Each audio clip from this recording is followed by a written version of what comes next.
Heute stelle ich euch unser neues R&D-Labornetzgerät mit 4 Kanälen und 600 Watt Gesamtleistung vor. Das schlanke Gehäuse passt in ein 19 Zoll Montagedeck. Alternativ kann es auf der Werkbank gestapelt werden.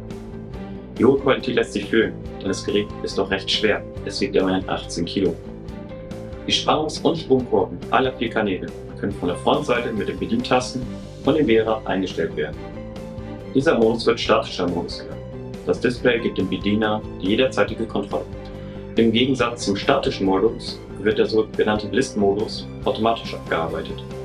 Die dafür erforderlichen Zahlenwerte könnt ihr von einem USB-Stick auf die interne UDIS des Netzteils übertragen. Zuvor müsst ihr eine geeignete Excel-Tabelle anlegen, dann steckt ihr den Stick ins Labornetzgerät und wählt auf dem Display den Dateipfad aus. Fertig! Gucken wir auf die Rückseite. Dort seht ihr die seriellen LAN und GPID-Standardschnittstellen, über die ebenfalls Programmcode oder Messwerte im- und exportiert werden können. Auf der Rückseite sind auch zusätzliche Schraubklemmen für die 4 Kanäle zu sehen, also für die 4 30 Volt Ausgänge. Die Schraubklemmen könnt ihr benutzen, wenn das Gerät in ein 19 Zoll Schrank eingebaut wird. Jeder kennt Labornetzgeräte mit unsäglich lauten Lüftern. Diese R&D-4-Kanal-Stromversorgung ist aber sehr leise, auch wenn die Ausgangsleistung beachtliche 600 Watt beträgt.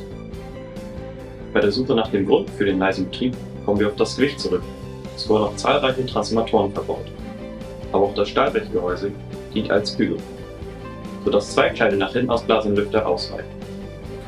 Wer mehrere Stunden am Tag mit solchen Geräten arbeitet, freut sich über diesen effizienten Lärmschutz. Apropos Schutz: Auf der Frontseite sind Laborbüchsen mit Sicherheitsisolierung eingebaut. Nicht etwa, weil 30 Volt so gefährlich ist, sondern jede Art von 4 mm Laborkabel in diese Sicherheitsboxen passt.